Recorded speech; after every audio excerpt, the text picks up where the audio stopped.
The HOA fined me $500 because my high-gain Wi-Fi antenna was an eyesore. The HOA president, a Karen named Brenda, personally threatened to have it torn down if I didn't comply. She thought she was talking to some quiet IT nerd. She had no idea she was threatening a man who builds and breaks cybersecurity systems for a living.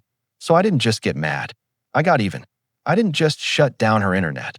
I threw their entire state-of-the-art fiber network back to the stone age. Stay tuned to find out how the screeching sound of a dial-up modem made an entire HOA beg for mercy. My name is Mark, and for the last 10 years, I've worked from home as a freelance cybersecurity consultant. My job involves stress testing networks for major corporations, which means I need a rock-solid, high-speed internet connection. When I moved into the otherwise pleasant Oak Creek Estates, I knew the standard community internet wouldn't cut it. So, I installed a discreet, but powerful, high-gain antenna on my roofline, pointing towards a dedicated fiber line a few miles away. For 6 months, it was paradise. Fast speeds, quiet neighbors, and peaceful workdays. That all ended the day I got the letter IT was slipped under my door, a crisp envelope bearing the Oak Creek HOA logo. Inside, a violation notice, unapproved aesthetic modification. The fine was a staggering $500. The notice was signed by Brenda, the HOA president, a woman who patrolled the cul-de-sacs in her golf cart like a warden overseeing a prison yard. I figured it was a simple misunderstanding. I found her making notes about someone's garden gnomes and tried to explain. I told her the antenna was essential for my job and was barely visible.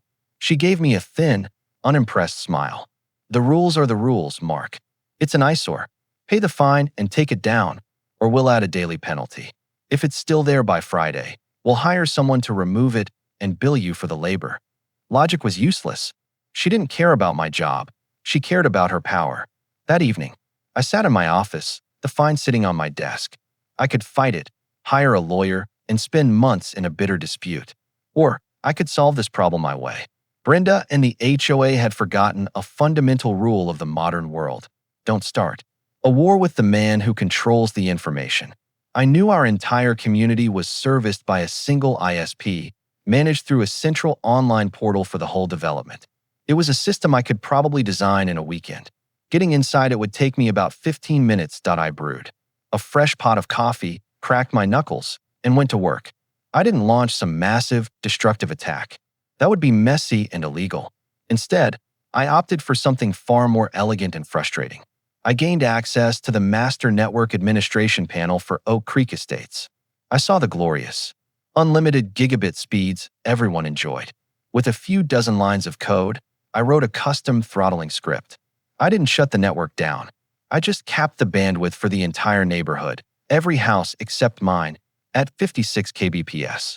Then, for the finishing touch, I configured the router protocols to simulate a dial-up handshake. Anyone wanting to connect would first hear that iconic ear-splitting screech from 1998 if the next morning was beautiful. My internet was blazing fast. Outside, however, was chaos.